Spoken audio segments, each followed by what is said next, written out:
So let's say we want to remove this person from the scene. I'm going to click the Select Subject button on the contextual taskbar here, and that'll give us a great starting point. Now I want to expand this selection so that it takes into account all the loose flyaway hairs and other little bits of detail around the person to make sure everything is captured for removal. So I'm going to click on Expand Selection, maybe 50 in this case. This depends on your image, so just enter an amount and then see. Yeah, that looks like it's captured all those little flyaway hairs and things within the selection. So now if you're used to using Generative Fill, you'd click on the button and leave it blank generally if you wanted to try and remove something from the scene, and just click Generate. Now if there's anything like when I had a look at this image before, this is not going to work, and then I'll be able to show you what to do to fix it if you get the same scenario. So it's not removed the object, the person in this case. It's tried to replace it with 3 terrible looking replacements.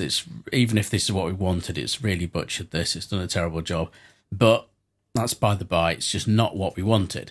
So one thing we can do in this scenario, there's 2 things I'd like to try to get this to work, to sort of encourage it to do a removal.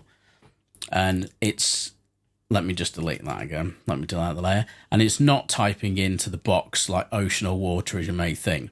So I'm going to just start this again, select subject, and I'm going to go through the same process, expand the selection.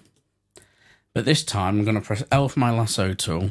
I'm going to go down to the bottom here, and we should have done this in the first place, to be honest, and that is to change the shape of the selection to capture the reflections in the water. So I'm going to hold the Shift key down. As you can see, the lasso tool turns to, it's got a little plus next to it on the cursor, and that'll allow us to then add to the selection. I'm just going to loop back round the bottom section to capture the reflections.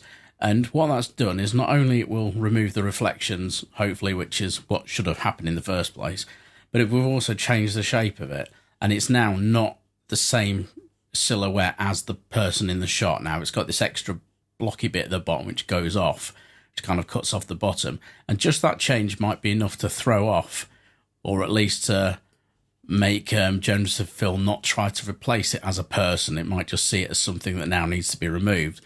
So we're going to try that again. I'm going to click Generate, and hopefully at least one of these 3 options we get initially will be a removal.